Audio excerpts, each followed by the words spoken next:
y'all doing? I'm Mike. I'm the advocacy lead with SoundMind. And part of this show is we're gonna have a little fireside chat without the fire. Keep it real, have fun, get deep. And I think a lot of folks that come to this venue in particular, we get a lot of creatives. So we're gonna have a little focus on mental health in the music industry. It's very important right now, especially with the world feels like it's falling apart. I think most of us can agree. So yeah, we're gonna dive right in. Awesome. First, I'd love to start with, can each go around your name, pronouns, and maybe in a word or two, like just how you're feeling. The good, the bad, the ugly, doesn't matter. You can start, Nicole. Oh my gosh. I'm Nicole. I go by she and her. And I feel, I can't explain it, but I can show it like that. That's what it feels like. I don't know what the word is. Anxious, but. I'm Rosie. Also go by she, her. I'm like, I don't know. I really don't know how I feel. I think that's kind of it. I'm Kate, also she, her, and I am so glad it's Friday. I can't even explain. That's the thing. I'm Jillian, I'm she, her, and I've been floating around lately, dissociating slightly. Been going through a hard time. I'm Mike, he, him. I actually resonate. Been a little dissociative past week or two. It's been a hard week. So I appreciate y'all sharing. And I feel like uncertainty is also like a feeling. Yeah. It's all about. Deep Thank you for uncertainty. sharing. So a few things. I know you guys have an upcoming tour May, is that it? Awesome. Yeah. East Coast? Where y'all gonna be? We're gonna. Boston, Philly. Yeah, New York, Boston, Toronto. Philly, Toronto, Montreal. Troy, New York as well. Yeah. Awesome. I moved upstate, so I'm very excited to play up there because everyone keeps asking me when we're going to do it. So. That's it. Is there somewhere in Ohio, or did I make Oh, that Columbus, up? Ohio. Awesome. All right, so a good sized tour. I feel like a lot of people will get this, but everyone's gonna have a different answer. How do you stay sane on tour? Okay. What are your tips, or maybe you don't? What? No, well, we have like rituals. We talk about this. Well, first of all, we're all like really good friends, so we just talk the whole time. Or there's silence, but like we're just very connected. So I think just having that community is a really safe thing to have. But the biggest thing on tour is leaving the venue before your set. Like just getting out, getting a new space, like just leaving. Usually we get dinner or like a drink or something somewhere, but like having routine when you can't really. I mean, there's a routine on the road, but you have to like make sure you commit to it. But me personally, I need to leave every venue I play and just like escape for a little bit. I tend to, not as much with us, but I tend to bring my like routine is I bring a little travel tea kettle and AeroPress, so I can just have my tea and my coffee every day, and it's like a nice little home routine. Also, if you have the option to shower, just do it. That's Because you'll be like, oh, I'll do it tomorrow when we have time, and then you won't have time, but also everyone feels like more of a human when you shower. So that's my one little pro tip. Always take the shower when you can get the shower. And scary podcasts. Yes. Oh yeah. I mean, I thought that was bad. That showed bad mental health to listen to scary stories. Whatever, anyway. No, not murder, not that, but like the scary ghost ones. Oh yeah, Spooky. stories. Yes. No murder allowed in the band. I don't like that. You're too scared of. No, Too real. if it gets that way, we'll like turn it on, and 10, 15 seconds in, you just hear Nicole go, I don't like this. But it's nice for those long drives, like hearing a story rather than just like listening to music. Yes. It's cool to hear, like be invested in something. Yeah. So speaking of having routines and something to look forward to in showering.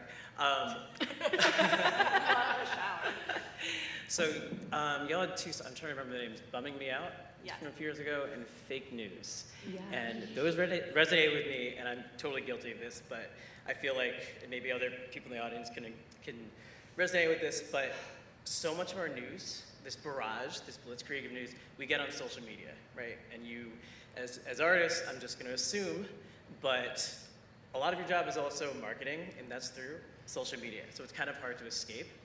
Do you have any routines, or how do you go about kind of finding that balance of avoiding the barrage of social media, or if you have to be in it all the time, do you have any tips or tricks that have helped you out? I feel like taking breaks is really important. And it's sad because Bumming Me Out was written in a similar era, but it feels even more overwhelming now. So we've been talking about maybe doing a Bumming 2.0. But I think it's so much assault of just information on social media where you're not in a place to say, hey, I'm willing to sit here and accept this information. I want to read this news article. I want to understand the context of what's going on. It's like all these random snippets, and I think the only way to do it is to take breaks. And as you mentioned, it's really hard because as an artist, we were also talking about this with Nikki from Bodega earlier, you become reliant on social media for marketing. So it can be scary to be like, okay, we're going to take a break from our social media. But you'll see naturally, when we're not on tour, we're not that active. Probably people would like us to be more active, mainly like agents, managers, whatever. But it's not, I don't think it's like at the forefront or the nature of any of us to be like complete marketers of ourselves. So it's always kind of a challenge. But once you get into the app, you get sucked in. You know, you guys set timers. You set timers. I don't set a timer. I have no tips because I'm in the middle of trying to figure it out. So if anybody has any, I'm down. Let me hear them. I mean, the issue I have is like when you freelance and stuff, you get work that way, and especially in an industry like the arts, if you miss that email or that DM by a couple of minutes, they're on to the next person and you've lost out. So it's hard to detach. I do have a tip, 2 tips. Hit me. Well, like, Welcome to our van. Yes. well, first of all, like being able to turn off from social media and the news is like a privilege, 100%. and like just honoring that, like, you know, being able to escape in our bodies and our place where we're at is like a privilege, but it's also necessary at times. So like being aware of where you're at in your nervous system, like, and honoring that, like taking a break, and if you can't, just like practicing skills at home of breathing, but following accounts that you like. So things that bring you joy, or like happy accounts. I know it's really silly, but like sometimes if you're gonna doom scroll, at least have educational things versus like stuff that makes you feel bad. I'm a doom scroller of animal, of like happy little kitties. Exactly. And then of course, like when you're back to your baseline, dive into the news again because you have to be aware of what's going on. Like you have to keep that pulse going. And I feel like that's the other thing is the guilt of detaching. Yeah. Where it's like you don't want to bury your head in the sand because how can you work against all of the horrible things that are happening if you aren't aware of them? But right now, it feels very overwhelming at times. It can sound like a tug of war in your brain at all times. 100%. Yeah. And I have to ask, do you have any like favorite accounts that you follow? If you know them off the top of your head. Tank's Good News or something? T. Hanks Good News? Tom Hanks Good News something?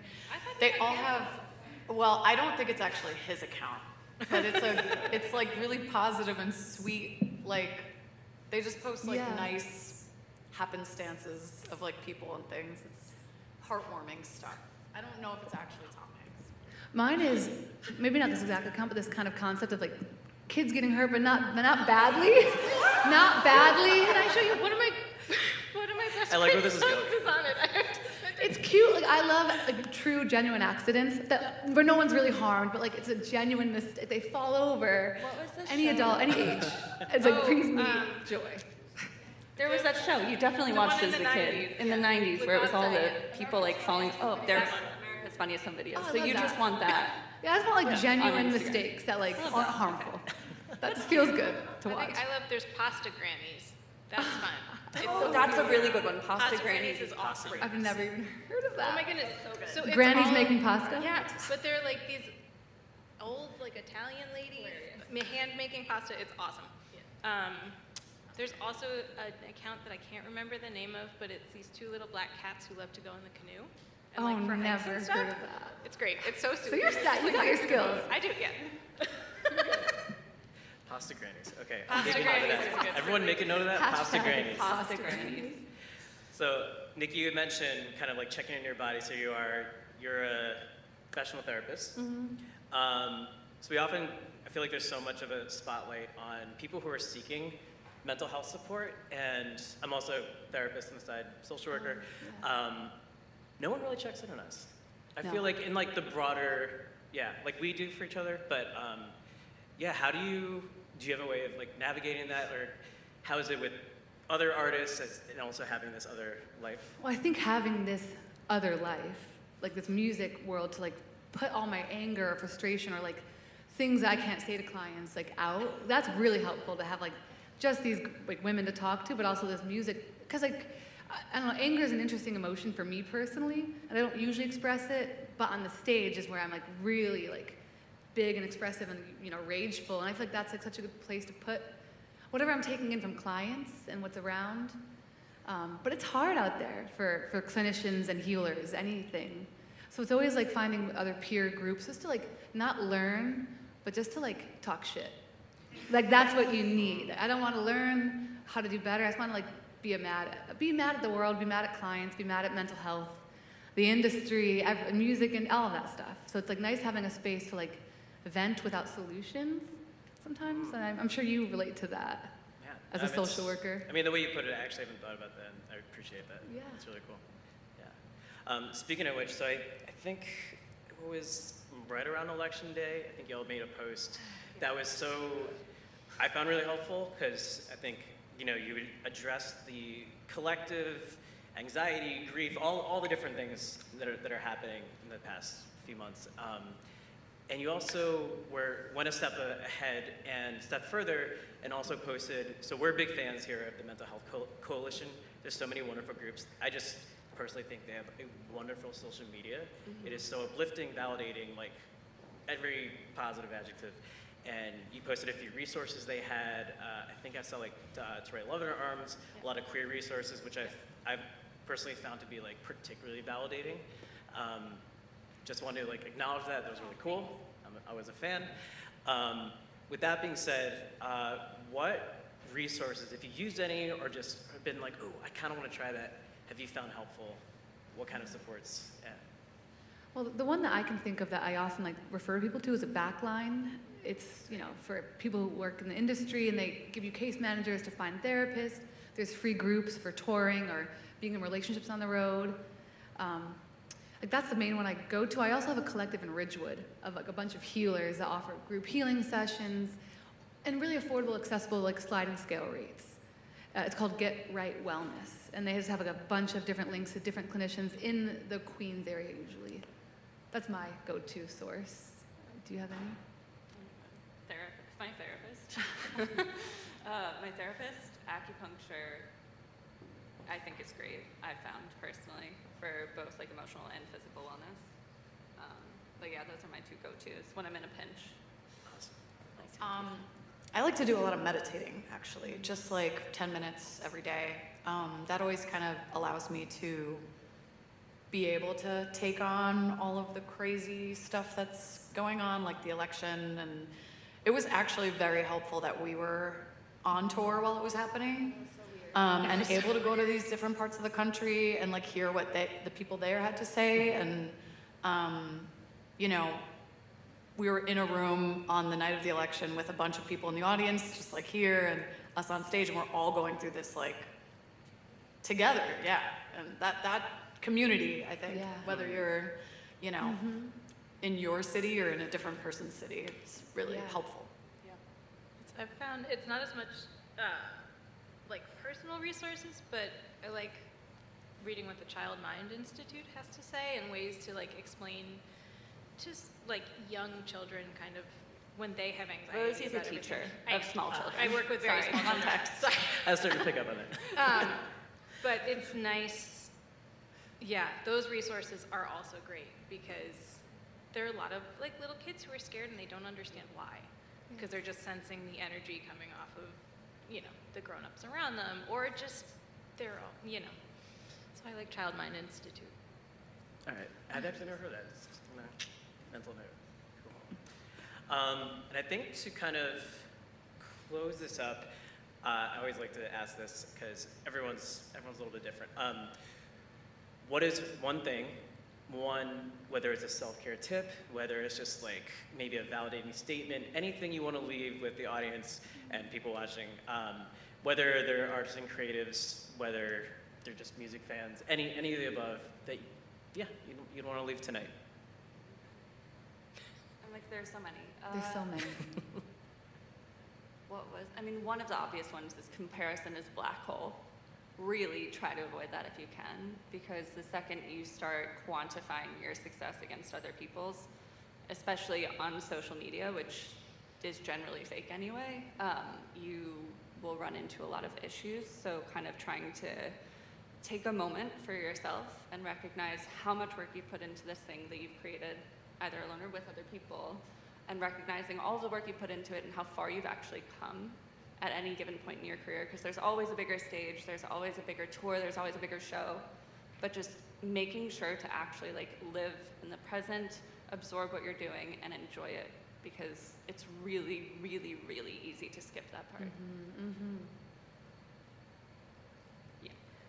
I would offer, which is might be hard, but trying to reconnect with the inner child, like finding that inner child of yours, the one who's either like hurt or lost or like I don't know, that used to be so free and like careless and whatever. Maybe they never had the chance to be, but like connecting with that inner child, finding it, and like learning how to like hold it, make space for it. And like it ties in with what Kate said, like comparisons, because like you're gonna feel all that stuff, and you kind of go back to your inner self and it's like, it's okay, like we're fucking killing it, or life is great, or maybe life isn't, but like we're gonna get through it together. It's trippy to talk about, but you're talking to like another being inside of you. Which is so funny, because that's one of the songs we sang today. Tell Myself is actually, Yeah. It's a song to in this case, my inner child.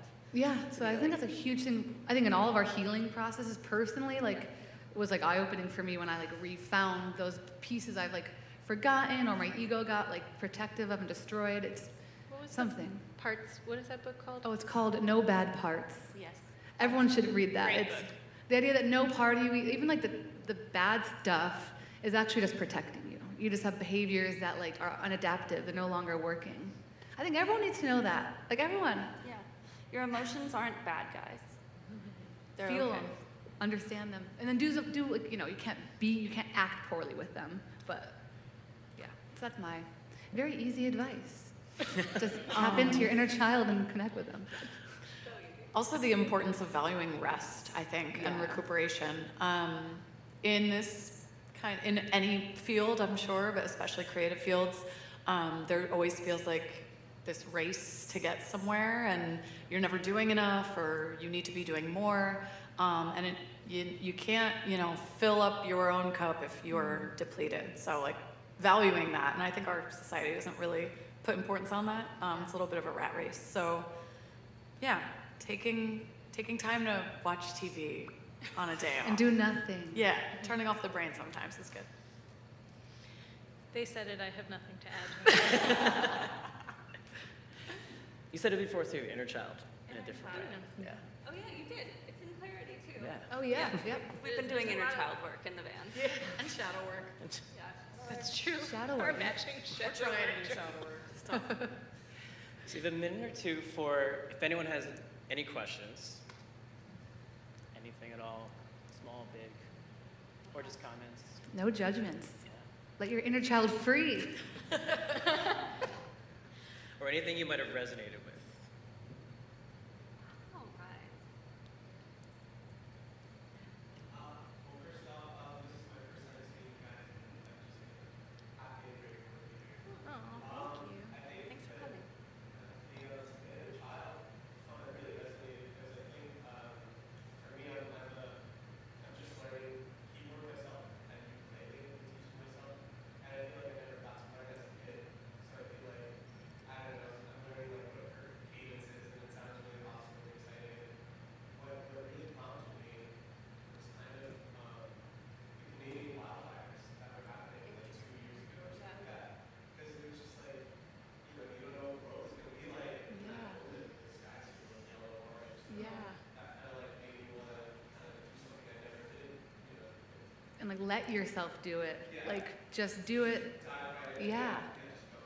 Giving, That's giving awesome. yourself the permission to like Giving allocate yourself time permission. to do something you Mhm. just want to do. Yeah. That's That's hard awesome. though for some people. I I might be one of those people. She's still working on it, giving herself permission to do. It's hard. Yeah. Yeah. I think like when the world gives you the context to make decisions that you've been kind of waiting to make, it's nice. Yeah. Yeah. So Yeah. So check them out. Upcoming tour. You're all playing in New York City? yes, Along that? In we'll May? play at TBI at some. Oh, awesome. On Yeah. Sunday, May 18th. Yeah, that sounds right. Awesome. Yeah, I Check think it so. Thank you all. Thank you.